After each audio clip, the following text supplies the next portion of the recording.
तर hello guys, कसे सगळे? आशा करते की सगळे मजेत असतील. तर मला आज फायनली थोडं बरं वाटतंय. बरं म्हणजे जरा 90% तरी बरं वाटतंय. नाहीतर काय पोट आणि ते सारखं दुखू दुखू दुखू चालूच होतं कंटिन्यू. बाप रे, परेशान झाले होते मी त्या दुखण्याने. तर आता बघा, आजच माझा पहिला दिवस आहे. लगेच मी काढलाय राडा. तुम्हाला दाखवते बघा. धुणं काढले, आई गेल्यात हॉटेलवर आणि मशीन आहे म्हणून मी वाचले. नाही तर काय बाबा, नुसता धुवा धुणं. सासूबाई म्हणते काढ धुणं धुणं, नुसतं गठुडंभर धुणं धुवायचं. कट्टाळा आला होता असा धुणं धुवू.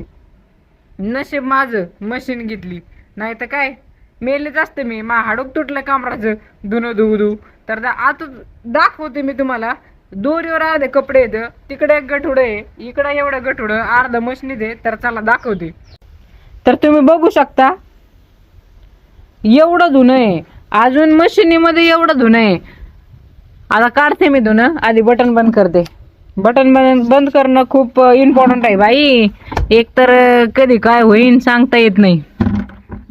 मला तर लई भीती वाटत होती. बघा किती धुणं आहे, कोंबू कोंबू भरले. अजून धुणं काढायचं. साऱ्या घराचं तिने धुणं धुतलं दिवसभर, तरी मला काढायला नाही यायचा. आणि मी आधी धुणं धुवायचे, मरणाचा अशी मान दुखायची माझी. लय त्रास व्हायचा आहे. बघा किती धुणं भरलंय मी त्याच्यात. आणि नऊवारी कास्ट आहे बरं का. येऊ नऊवारी लुगडं मा आजी सासूच. अरे निघ ना बाबा. हे बघ गुतलेत कपडे एकात एक. मी जास्त कोंबलेत त्यामुळं गुतलेत. चट भरताय ते नंतर जा. आधी लावायचं दुसरं धुणं. आता लावते साड्या आधी. हे बघा पांढरे कपडे तेन पप्पाचे कपडे. Bye bye bye bye. Machine लावली, बटन केलं स्टार्ट. त्यानंतर इथं उघडायचंय, याच्यामध्ये टाकायचंय लिक्विड. तर लिक्विड मी अशा पद्धतीने या बाटलीत भरून ठेवलंय बरं का. ते बघा तिथं लिक्विडचा पुडा आहे. आणि असं आता एक हाताने कॅमेरा आणि एका हाताने लिक्विड ओतायचं ह्या बॉक्सात. आता लिक्विड टाकलंय. पांढरं धुणे तुम्हाला सांगते मी, लिक्विडने एकच नंबर कपडे निघत आहेत बरं का. त्यानंतर त्याच्यात टाकायचंय कम्फर्ट. डुगू झोपलेली आहे त्यावर. म्हणलं आज मी धुतलेत केस. शेणकूर करत होते तसं डोक्यामध्ये सगळं शेण भरलं होतं, म्हणून मी माझे केस धुतले. तर हे बघा ह्याच्यात टाकते आता लिक्विड. आता लावली मशीन. ती तिचं काम करणार, मी माझं काम करणार. चलो. हे बघा ही माझ्या बेडची मॅट ही आहे बरं का. वॉटरप्रूफ बेडशीट आहे. त्याच्यामध्ये तर 1000-1500 मुंग्या झाल्यात.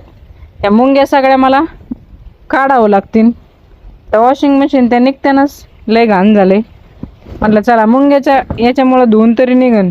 आणि अजून एवढे कपडे बाकी तिथं, एवढं धुणं आहे अजून. बाप रे, नशीब ग बाया मशीन घेतली, नाही तर काय झालं असतं माझं धुणं धू. आता हे बी सगळं धुणं तिथं टाकी ते धुवायला. मम्मी मला म्हणली, अगं एक खड्डे एवढा लोड नको काढू, तू परेशान होऊन जायशील धुणं धुवून. म्हटलं जाऊ दे, हो दे मी परेशान. परत संध्याकाळी फोन करशील, मम्मी माझं लय दुखतंय. एक खट एवढा लोड काढू नको. अजून तर घरामध्ये मी पसारा काढून ठेवला, ढीगभर कपडे काढून ठेवलेले आहेत. ते पण मी तुम्हाला दाखवते. तर हे बघा, काल मी अजून एक पार्सल आलं होतं काल. तर हे बघा यामध्ये काय आलं होतं पार्सल तुम्हाला सांगते.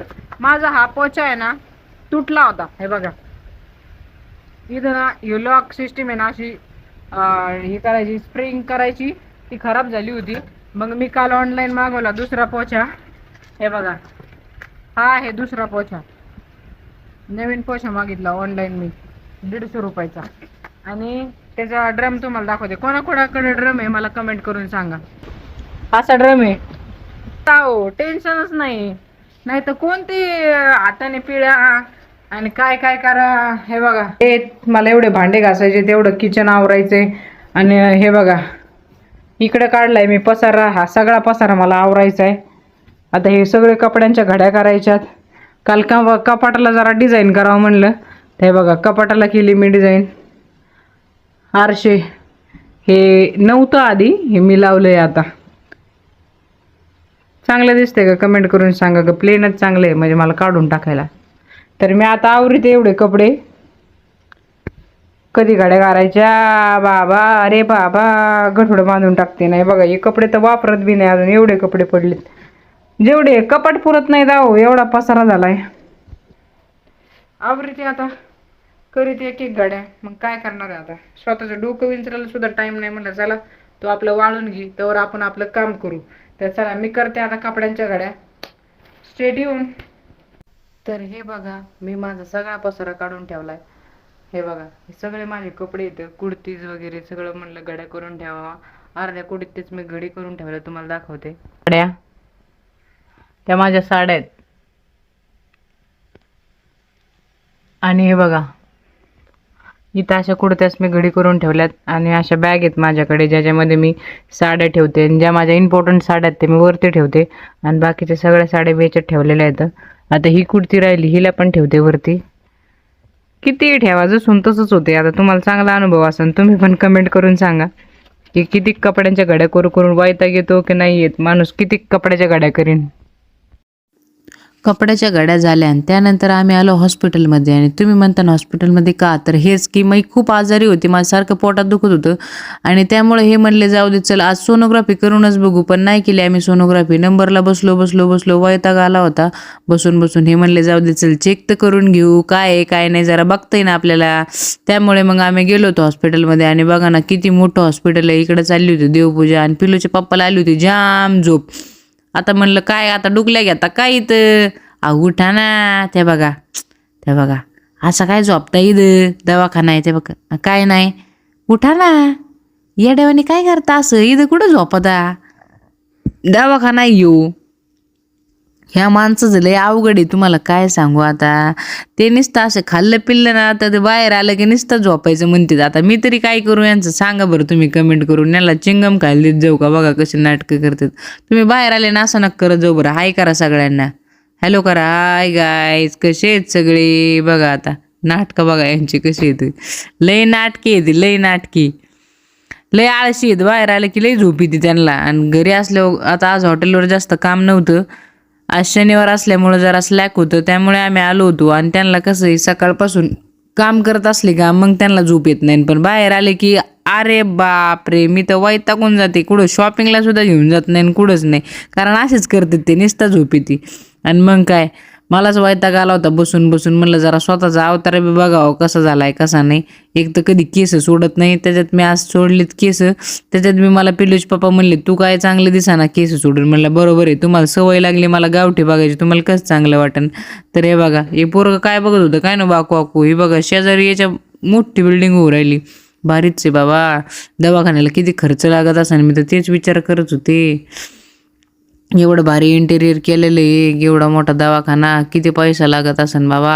विषय गंभीर आहे बाबा दवाखान्याने. डॉक्टर व्हायचं बी सोपं नाही, डॉक्टर व्हायला बी लय पैसे लागत आहेत.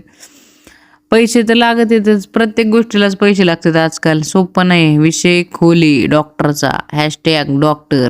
आणि हे बघा किती भारी असा झुंबर लावलेला इथं, मला तर लय आवडला बाई झुंबर. असं वाटत होतं घरी घेऊन जावा, माझी डोगी तर लय खेळून या गोल बॉल सोबत. सगळे गोल बॉल आहेत ना, किती भारी वेगळंच झुंबर आहे, जरा युनिक भारीच वाटत आहे. तर म्हणलं आता चला आपला नंबर येईनच आता थोड्या वेळात, म्हणलं जरा चेक करून घेऊ. डॉक्टर बी आणि माझ्या ओळखीचीच डॉक्टर येते. चला तर आम्ही आता झालंय आमचं चेकअप आणि आता निघलोय आम्ही घरी. तर हे बघा किती छान असं वातावरण झालंय. मला तर मरणाचा कटाळा आला होता आणि आम्ही म्हणलं आता डुगी माझी वाट बघत असेल, चला घरी आता नाही का. मला तर लय कटाळा आलता, मला आता एखादी चहा पाणी घ्यायला पाहिजे नाही का अशा वातावरणात. पण पिलूचे पप्पा म्हणले चल आता घरी, लय वेळ झाला, बाय बाय.